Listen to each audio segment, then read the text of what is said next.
Hello, and welcome back to Year 9 Chemistry. It's wonderful to see you again. This is Week 9, Session 2, Multi-Step Balancing and Conservation of Mass. Last session, you learned to balance simple equations, and you did brilliantly. Today, we level up to the trickier ones, and we solve a real mystery. Why does a piece of magnesium get heavier when you burn it?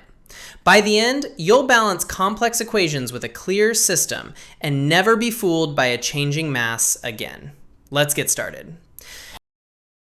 4 goals today. First, balance equations that contain several formulae. Second, verify that mass is conserved in a closed system.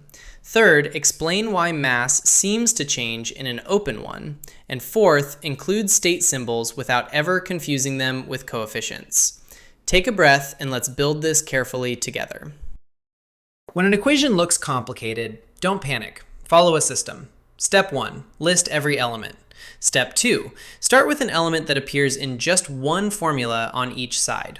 Step 3, leave hydrogen and oxygen until last because they often turn up in several compounds. Step 4, use temporary coefficients as you go. And step 5, recount from the beginning. A system turns a scary equation into a calm, step-by-step routine. Let's balance a classic, iron reacting with oxygen to form iron oxide. We start with Fe plus O2 gives Fe2O3. Look at the oxygen, 2 on the left, 3 on the right.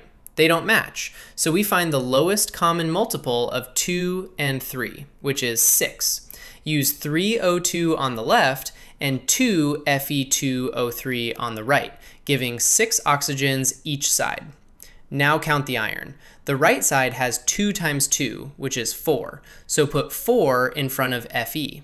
The balanced equation, 4Fe plus 3O2 gives 2 Fe2O3. Systematic, not scary. Now, the big principle underneath all of this, conservation of mass.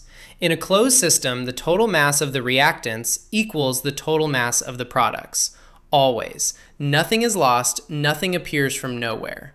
So if I tell you 12 grams of reactants react completely in a sealed vessel, you already know the answer. The products weigh 12 grams too. Not 6, not 24, exactly 12.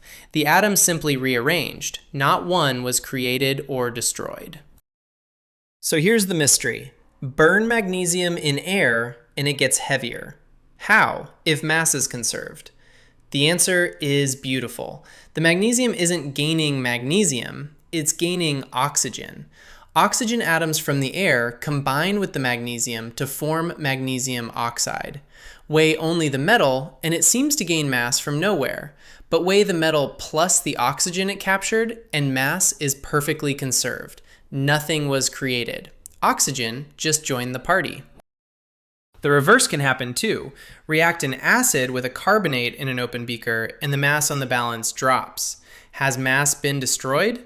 No. The reaction makes carbon dioxide gas, and that gas floats away out of the beaker, carrying its mass with it. Mass is still conserved for the whole reaction, but not all the products stayed on the balance. The lesson? When mass seems to change in an open system, ask, has a gas entered or has a gas escaped? Let's think like a scientist for a moment. If you wanted to prove mass really is conserved in that acid and carbonate reaction, the open beaker won't do because the carbon dioxide escapes. You'd need a closed apparatus, one that safely contains the gas while managing the pressure. Then the balance would show no change at all. Choosing the right apparatus is part of designing a good experiment. Let's check your understanding. Question 1. Balance Fe plus O2 gives Fe2O3. Pause and try it.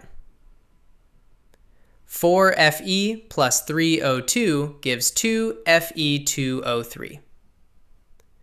Question 2. Why does mass appear to drop when acid reacts with a carbonate in an open beaker? Because carbon dioxide gas escapes the system. Here's your recap. Balance complex equations with a system, one element at a time.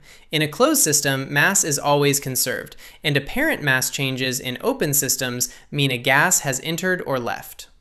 You handled some genuinely tricky chemistry today, and you should be proud.